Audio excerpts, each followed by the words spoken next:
Today we're talking about gagging and choking with your newly eating baby.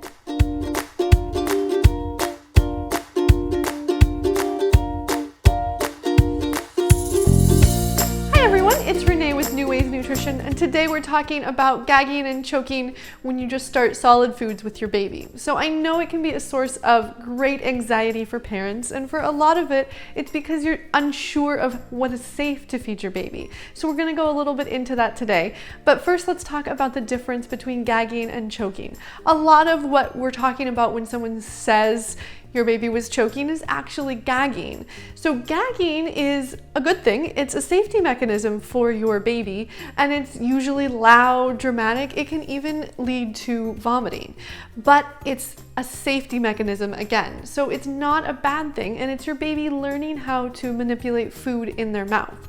Now, choking, on the other hand, tends to be silent, and you do need to intervene in it. That can be dangerous, but oftentimes when someone says their baby's choking, it is actually gagging. So what can we do to maybe relieve your anxiety here? The first thing is you definitely want to have some background in infant CPR. Whether you take a full class in your community or you just find some resources on Google, there's lots of YouTube videos and other things that you can look at that will give you lots of information about how to help your baby if by chance something were to happen. Now, know that actual choking is very rare, especially in the baby-led styles, and when you're being preventative about it, but it's always safe and a good idea for any caregiver to have some knowledge of infant CPR. Now, like we talked about a little bit, prevention is the name of the game here. So what can you do to prevent actual choking? Not gagging, but choking. So you want to always serve safe foods.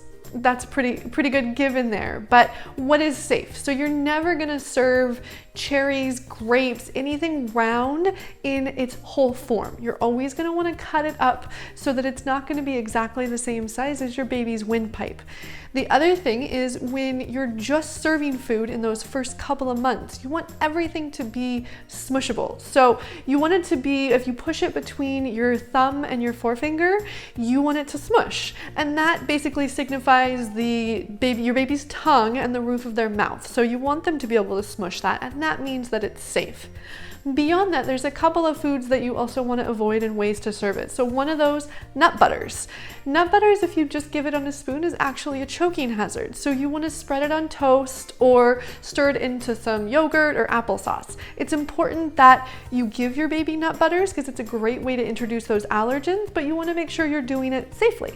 So another thing that you are going to want to avoid is any hard candies. While you're not going to give those to babies likely, that can be for any kid even as they get older. Popcorn is a choking hazard. Apples are actually a really big choking hazard, and in the research, that's one of the things that cause the most incidence of choking in babies practicing a baby-led style. So never give your baby a whole apple or a raw apple wedge. You always want to cook it, and you want to keep in mind, make sure it's smushable. Thumb and forefinger when you're cooking. That's how you always want to test. Now, another way that you're going to help prevent choking is your baby should always be sitting at 90 degrees when they're eating. They should be pulled up to a table, or if they happen to be sitting on your lap, you want to make sure that someone else is then watching them. You always want to have eyes on your baby to make sure that if something were to happen, which hopefully is always going to be rare, but if something were to happen, you want to know when you need to intervene. So someone should always be watching your baby.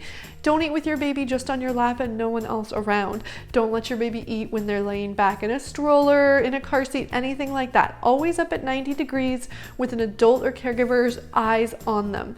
So those are some great prevention tips. And like I said, prevention is the name of the game here. Gagging is a safety mechanism and is good. So we're not trying to necessarily prevent gagging. We're trying to prevent choking.